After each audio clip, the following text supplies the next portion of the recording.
ചേന്ദമംഗള്ളൂർ ഗ്രാമമേഖലകളിൽ തെരുവ് നായകളുടെ ശല്യം രൂക്ഷമായതോടെ ജനങ്ങൾ വലയുന്നു.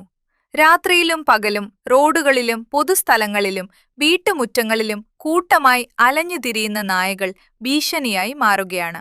രാവിലെ സ്കൂളുകളിലേക്കും മദ്രസകളിലേക്കും പോകുന്ന വിദ്യാർത്ഥികൾക്കും ജോലിസ്ഥലങ്ങളിലേക്കും പോകുന്നവർക്ക് തെരുവ് നായകളുടെ കൂട്ടമായ സഞ്ചാരം ഭീതിപ്പെടുത്തുന്നത്.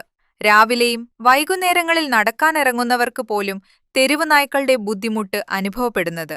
ഇരുവഴിഞ്ഞിപ്പുഴയുടെ ഓരങ്ങളിലും ആൾ താമസമില്ലാത്ത വീടുകളിലെ വരാന്തകളിലുമാണ് തെരുവ് നായ്ക്കൾ താവളമാകുന്നത്.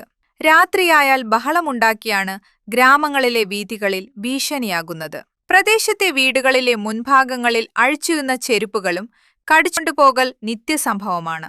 വീട്ടുവരാന്തകളിൽ വിരിക്കുന്ന ചവിട്ടികൾ കടിച്ചു കീറി നശിപ്പിക്കുന്നു. ഷൂകളാണ് കൂടുതൽ നായ്ക്കൾ കടിച്ചു കീറി ഉപയോഗശൂന്യമാക്കുന്നത്. അടുത്ത ദിവസങ്ങളിൽ മുക്കം നഗരത്തിൽ 2 പേർക്ക് തെരുവുനായയുടെ ആക്രമണത്തിൽ സാരമായ പരിക്കേറ്റ സംഭവങ്ങളും റിപ്പോർട്ട് ചെയ്തിട്ടുണ്ട്. ലോട്ടറി വിൽപ്പനക്കാരന് കടിയേറ്റതോടെ ഉപജീവന മാർഗവും തടസ്സപ്പെട്ട് വീട്ടിൽ കഴിയുകയാണ്. വീടുകളിലെ പരിസരങ്ങളിൽ നിന്ന് നായകളുടെ ഭക്ഷണം ലഭിക്കുന്നതിനാൽ എണ്ണം ദിവസവും വർദ്ധിക്കുന്നത്.